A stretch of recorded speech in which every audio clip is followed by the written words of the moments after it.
Unaangalia Baba Sam the King Tanzania TV channel. Kwa maoni na ushauri tumia namba zifuatazo 0752732515. Baba Sam the King.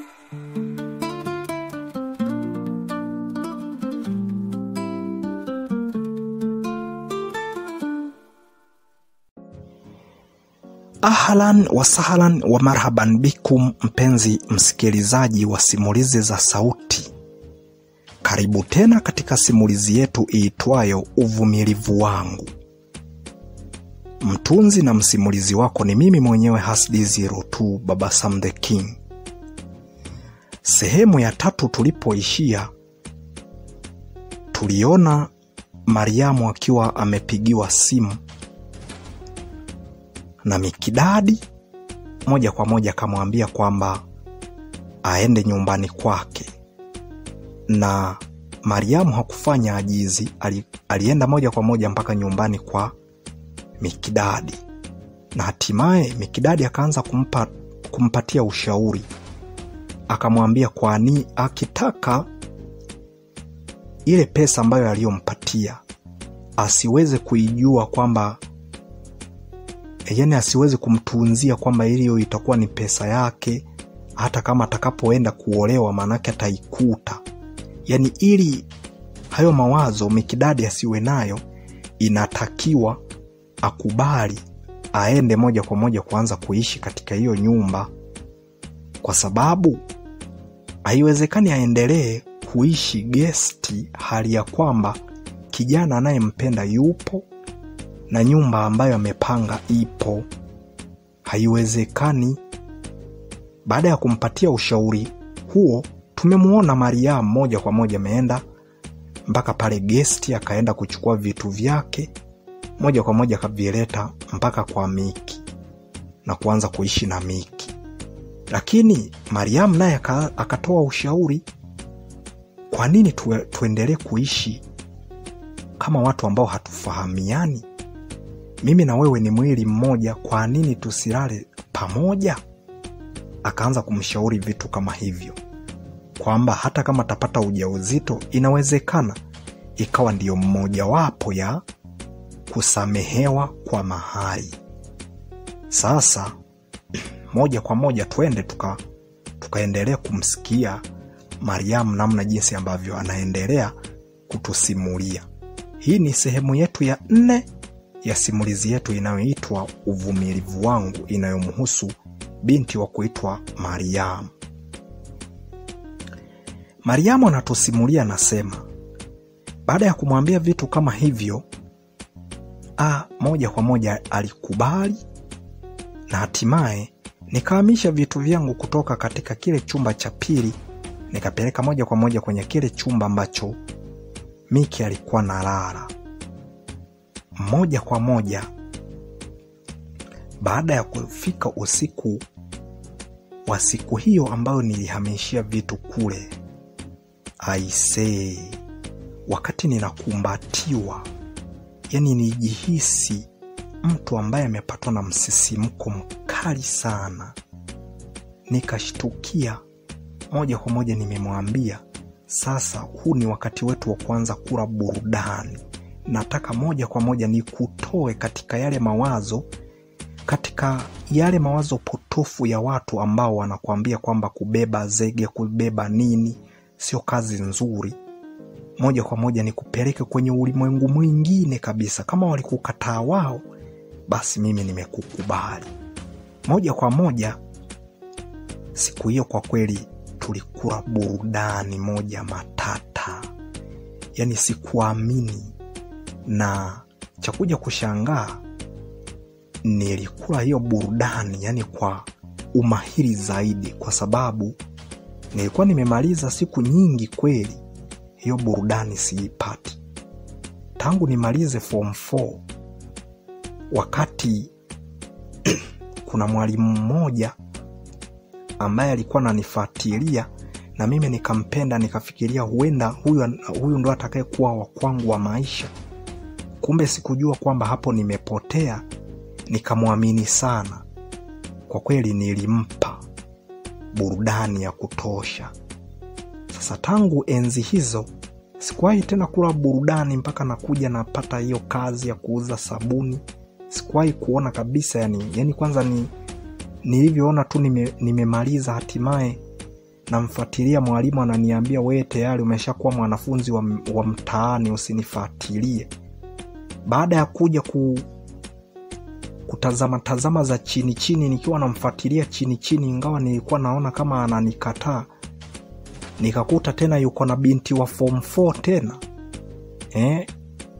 ijayo, yani form 3 wa nyuma yetu, yani sisi tunamaliza wao ndo wanaingia form 4. I say sitani, nilipatwa na ghadhabu ambayo ilinifanya nianze kuwachukia sana wanaume, na nikaona kabisa ni viumbe wa ajabu na wasiofaa. Sasa huyo amekuwa ni mkweli kwangu. Wewe binti wa Kinyeramba, kwa nini nisidate na mkaka wa Kiha? Nikawa nimedata, tukara burudani ya kutosha. Bwana we, kumbe siku hiyo ndo ilikuwa siku zangu za mzunguko wangu mzuri sana wa kuweza kupachikwa mimba. Lakini mimi sikuwaza lolote kwa sababu niliona ni mwanzo wa burudani, kwa sababu ni muda mrefu kweli sijapata hiyo burudani. Hatimaye baada ya kufanya hayo mambo, nilipokuwa nikienda kuuza sabuni, baada ya kukaa wiki 2 nikaanza kusikia kama kuna mabadiliko fulani hivi. Naanza kusikia kizunguzungu, mara nataka kutapika hapa na pale, na ilikuwa ikifikia hatua asubuhi natoka kabisa nje naenda kutapika. Na ikafikia kipindi ambacho hata chai nilikuwa sinywi, yani vile vitafunwa na viona, yani sijini kwa nasikiaje, yani vina harufu mbaya ambayo sijawahi kuiona. Wakati kipindi hicho cha nyuma, mimi ndo nilikuwa wa kwanza kabisa kumwambia Miki, naomba niongezee. Miki, kama vimepungua mimi naenda kununua. Tunaishi pamoja, na hatimaye kuna baadhi ya vitafunwa nilikuwa natengeneza mimi. Kilichokuwa tu kinafanyika ni kwenda kununua tu unga wa ngano, mimi mwenyewe natengeneza. Sasa nikijua kwamba leo nataka niifaidi sana chai, nilikuwa natengeneza vingi zaidi. Lakini kwa wakati huo, maskini ya Mungu, Miki nikaanza kumtesa, akaanza kwenda kununua vitafunwa vya kunywea chai, anaenda kununua vitafunio badala ya mimi mwenyewe kuvitengeneza, akawa naenda kununua. Mariamu anatusimulia, anasema baada ya kuwa naenda kununua, ilifikia kipindi mpaka nikaanza kumuonea huruma, nikaanza kumpatia pesa zangu mimi. Ikaje katokea mpaka nikaanza kuwa na uvivu tena wa kwenda kuuza zile sabuni. Akaenda kanisaidia kuuza Miki, lakini mwisho wa siku yeye hizo kazi hajawahi kuzifanya, kwa hiyo ikawa ni ngumu sana kwake. Na hatimaye baada ya kuzimaliza akaniambia kwamba nimtengenezee tena yeye aweze kwenda kuuza. Ule uwezo tena wa kutengeneza unakuwa haupo, mara tumbo linauma, mara kizunguzungu, mara natapika, mara nalala. Yani nikawa ni mtu mwenye uvivu fulani hivi, yani sikujielewa. Akisikia vitu fulani anatapika, akisikia yani najisi vibaya yani. Nikajihisi kabisa ni kama vile hata upendo kwa Miki umepungua, kwa sababu nilikuwa kama ni burudani simpatili zile burudani kama ile ya mwanzo. Kuna wakati anaweza kunikumbatia, mimi nikakataa na nikamsogezea mbali kabisa, yani sitaki aniguse hata kunigusa. Lakini Miki, kwa sababu alikuwa ni kijana ambaye ana miaka 28 na ni mwenye kujitambua, na hayo mambo alishawahi kuyaona kabla kwa kaka yake pamoja ndugu zake wengine. Akahisi kabisa unapoona ndani mwanamke amebadilika, mara kama tu ana vizunguzungu, mara anaenda anatapika, mara kile kitu alichokuwa anakula anaanza kukihisi ni kibaya, manake ujue huyo anakuwa na ujauzito. Moja kwa moja alikubali. Nikimwambia sogea huko alikuwa anasogea, akitaka kunigusa nikakataa, alikuwa ananiacha kwa sababu anajua kwamba ni kitu gani ambacho kinachoendelea. Mariamu anatusimulia, anasema kiukweli maisha yaliendelea, ingawa yalikuwa mabaya hivyo hivyo. Mwisho wa siku kazi zikaja zikakata kabisa. Sehemu ambapo alipokuwa anafanya kazi Miki zikaja zikakata kabisa. Hapati eneo jingine la kuitwa na fundi kwamba njoo nisogezee hiki, njoo nisogezee hiki. Ikawa imeisha kabisa. Sasa nimekaa na ninaishi naye na nina ujauzito na yeye yupo tu.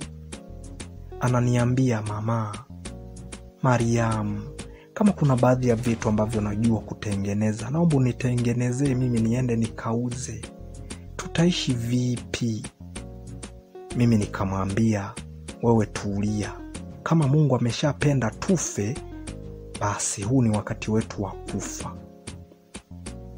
Bwana Gisam Tarari ilifikia kipindi ambacho mpaka nakuja na kuanza kudai kodi ya nyumba hatuwezi hata kulipa. Kimsingi baada ya kukaa kwa muda mfupi, moja kwa moja niliwapigia wazazi wangu, nikaanza sasa kuwaomba fedha. Ikabidi kule waanze kuuza alizeti na kuanza kunitumia pesa. Wakaniambia huko unaendeleaje? Nikasema mimi naendelea vizuri, lakini nina kiumbe tumboni. Wazazi si kushituka huko, na inaonekana kabisa walianza kuchukia hiyo hali. Lakini mimi nikajaribu kuwabembeleza, hapana, huyu kijana ananipenda sana. Lakini tu niwaambie, inawezekana ni kitu ambacho niliwaficha kwa muda mrefu, ni kwamba mliongea naye tu kwenye simu, lakini ni kijana ambaye ana maisha ya chini sana. Yaani kiasi kwamba kama ni mahali, basi ninawaombeni, tafuteni kila namna. Hata kama mlikuwa mmepanga 500,000 mpunguze. Na nikiwaambia mpunguze kweli, mama na baba, mahali ni moja tu ya zawadi ya kwamba asante kwa kuweza kumlea huyu binti tangu mzae mpaka hapo alipokuwa na alipofikia. Hiyo ni asante wazazi tu. Kwa hiyo hakuna haja ya kumkandamiza alipe kiasi cha mahali nyingi ambayo hana uwezo nayo. Mtakuwa hamnitendei haki. Baada ya kuzungumza masuala kama hayo, niliona tu mzazi anakata simu. Hatimaye tukakaa kwa kutunzwa na pesa ambazo zinatoka kule kwa wazazi.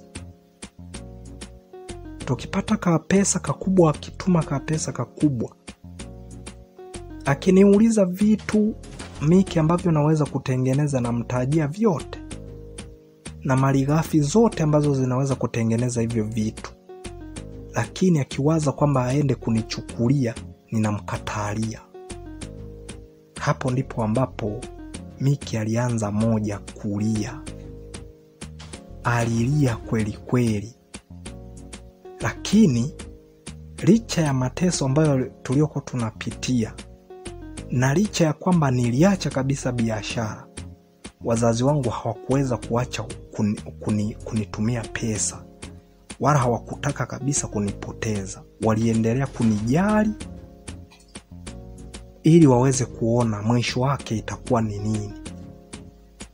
Na moja kwa moja ujauzito ulikuwa, na hatimaye nikajifungua mtoto wa kike. Na huyo mtoto wa kike tayari tukamuita Matilda. Tayari mimi nikawa moja kwa moja ninaitwa Mama Matilda sasa. Nilikuwa jina la Mariam, lakini kwa wakati huo sasa tayari, maanake nimeitwa Mama Matilda. Nikamshukuru Mungu kwa sababu alinipatia mtoto wa kike na ambaye alikuwa na afya kabisa. Nikamshukuru Mungu pia, mume wangu hakuweza kukata tamaa wala hakuweza kupatwa na matatizo ya aina yoyote, kuona kwamba haya ni mateso, wacha angalau nijaribu na kwingine, labda naweza nikatafuta mwanamke nikampata. Hapana, alikuwa hana hiyo, na alinivumilia katika kila hali. Tukaendelea kuwa pamoja, na hatimaye ndo hapo Mungu akawa ametubless, na hatimaye tukawa tumepata mtoto wetu huyo wa kuitwa Matilda, ambaye ni mtoto wa kike. Kwa kweli nilimshukuru Mungu kwa sababu ni mwanaume ambaye kumbe kweli alikuwa anateseka na kweli anatafuta mwanamke, kwa sababu kama nimeweza kuishi naye hajawahi kulipa mahali kwetu, lakini amekaa na mimi kwa upendo. Ingawa kuna wakati mwingine kabisa nilikuwa naona mimi ndo ninamtesa Miki, kwa sababu ni vitu vingi tu ambavyo najua kutengeneza, ambavyo nilivisomea wakati nikiwa form 4. Kuna dada yangu ambaye alikuwa naenda na somea ujasiriamali, kwa hiyo nilikuwa nikimuomba kila naporudi nyumbani ananifundisha. Kwa hiyo najua kutengeneza vingi, lakini nilikuwa na goma kipindi hicho cha ujauzito, sitaki kabisa. Hatimaye tukawa tegemezi kwa wazazi. Wao wako Singida, sisi tuko Biturana Kibondo, lakini wakaendelea kutusaidia.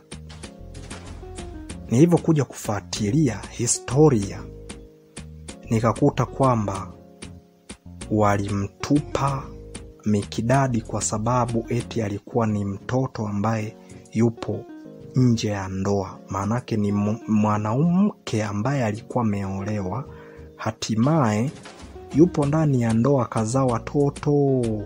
Sasa mwisho wa siku mume wake alikuwa ametoka kidogo.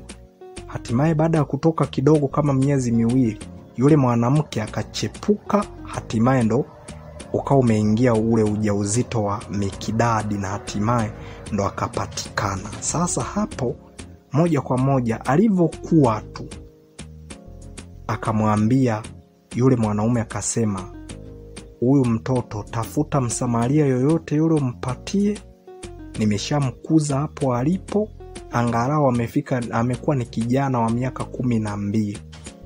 Kwa hiyo tafuta Msamaria umpatie, au tumruhusu aenda kafanye kazi yoyote, alafu mimi niendelee kulea watoto wangu ambao ni wa ndani ya ndoa. Kama kweli wewe mwanamke unanipenda na ulichepuka kwa bahati mbaya, naomba tulee watoto wetu. Huyu mtoto mimi sihitaji kabisa kumuona. Na hatimaye mwanamke alikubali, kwa sababu yeye ndo alikuwa na kosa. Mume wake katoka miezi miwili, kachepuka, kapata ujauzito. Kabili ya kubali, wakawa wamemtupa Miki. Sasa Miki moja kwa moja walienda wakampatia jirani yao, yani hao wazazi wa Miki wakampatia jirani yao. Sasa huyo jirani alimlealea. Baada ya kufikisha umri wa miaka 15, moja kwa moja ndo hapo walipoanza kujifunza ujenzi. Sasa nilimwambia katika kufunga ndoa, kama endapo taenda kulipa mahali kwetu, je, ni wazazi gani ambao watakaoweza kukupatia baraka? Akaniambia kuna jirani yetu ambaye nilikuwa namuita baba mdogo, ndo ambaye aliyenilea, na huyo ndo atakaye kuwa mzazi wangu. Sasa kumbuka, tayari kutokana na kwamba tayari ameshakuwa na yeye anajua kabisa sio mtoto wake, alimchukua tu kwa, yani alimchukua kama anamsaidia hivi. Sasa alivyoona tayari amejua ufundi, akaachana naye na yeye akampotezea. Kwa hiyo tukawa tegemezi kwa wazazi wangu ambao wako kule Singida. Pesa yoyote ile tunayohitaji ndo wao wakawa wanatutumia. Lakini wazazi wa Miki hakuna hata mmoja, kwa sababu kwanza wao walikuwa wanaamini kwamba tayari alishaga fariki. Kumbe bado yupo na anaendelea kudunda. Alimshukuru sana yule ambaye alimlea kumfikisha mpaka hapo alipo, lakini ndo akasema huyo kama endapo atapeleka mahali kwetu, yeye ndo atakayemsimamia masuala ya mahali na vitu vingine, kwenda kulipa, kwenda kuzungumza na wazazi hivyo. Ingawa inawezekana yeye hana hata mazoea na yeye, wala hana hata hamjali, yani kimsingi hamsaidii kwa chochote, lakini kwa hilo kimuomba atamsaidia, kwa sababu ni jambo la kutoka na kupeleka pesa za Miki mwenyewe kwenda tu kuongea na wale wazee kule nyumbani kwetu Singida, ili waweze kufanya mambo yanayoeleweka. Kwa hiyo ndio maana moja kwa moja kajivunia hilo, kutokana na kwamba amemlea, alimtelekeza tu, ila yeye anajua kwamba yuko wapi, na anajua ni fundi, ni mtu ambaye anabeba, anawasogezea mafundi zile zege, matofali haya manini, yani mambo ya ujenzi haya anawasogezea pale, na kuwapandishia, wao wanapokea kule juu, wanaendelea na ujenzi. Kwa hiyo baada ya kuyafahamu hayo tu, moja kwa moja, kutokana na mke wa yule baba, na yeye alikuwa ni kama mtesaji fulani hivi, yani hamtaki kabisa Miki akae pale. Kwa hiyo ndo aliamua kuchukua jukumu la kwenda kupanga kwa mzee Gisam Tarari atoke kabisa pale nyumbani. Kwa hiyo ingawa kwa umri huo hawezi tena kumsaidia, lakini alijua tu hata kama atamwambia kuhusiana na kwenda kuzungumza na wazazi wa kwangu mimi Mariam, hata kataa. Kwa hiyo ndio maana alikuwa anajivunia hilo. Moja kwa moja tukaendelea kumlea mtoto wetu Matilda, tukiwa pamoja tunaendelea na maisha. Na moja kwa moja ilifikia kipindi ambacho yeye alikusanya tu pesa, hatimaye akapata 250,000. Akaanza kuniambia kama endapo wazazi wanaweza kuja kutuchukua, kwa sababu maisha yameshakuwa magumu, hawezi kupata nauli ambayo itakaoweza kusafirisha kwenda moja kwa moja mpaka kule. Na mimi kumbuka nilikuwa ni mlezi wa mtoto, na wakati huo tayari mtoto amefikia umri wa miezi 10 tu. Kwa bado ni mdogo, naendelea kumlea. Uwezo wa kutengeneza vile vya ujasiriamali vya kuuza, vile vifaa vya kuuza kama sabuni nini, nikaona sio vyema kutengeneza wakati mtoto anaendelea kunisumbua. Kwa hiyo moja kwa moja niliacha. Na mpenzi msikilizaji wa Simulizi za Sauti, sehemu yetu ya 4 ya uvumilivu wangu imeishia hapa. Tuishia sehemu ambapo Mariam mtoto wake amefikisha umri wa miezi 10, lakini hataki kutengeneza chochote, akiwa na hofia kwamba mtoto anaweza kusumbua. Je, ni kitu gani ambacho kitakachofuata sehemu ya 5? Endelea kuwa nasi. Hii ni uvumilivu wangu. Mtunzi ni mimi mwenyewe Hasdi02 Baba Sam the King. Nikuage niseme kwa heri mpaka hapo sehemu ya 5 ya simulizi hii. Kwa heri kwa sasa. Unaangalia Baba Sam the King Tanzania TV channel. Kwa maoni na ushauri tumia namba zifuatazo: 0752732515. Baba Sam the King.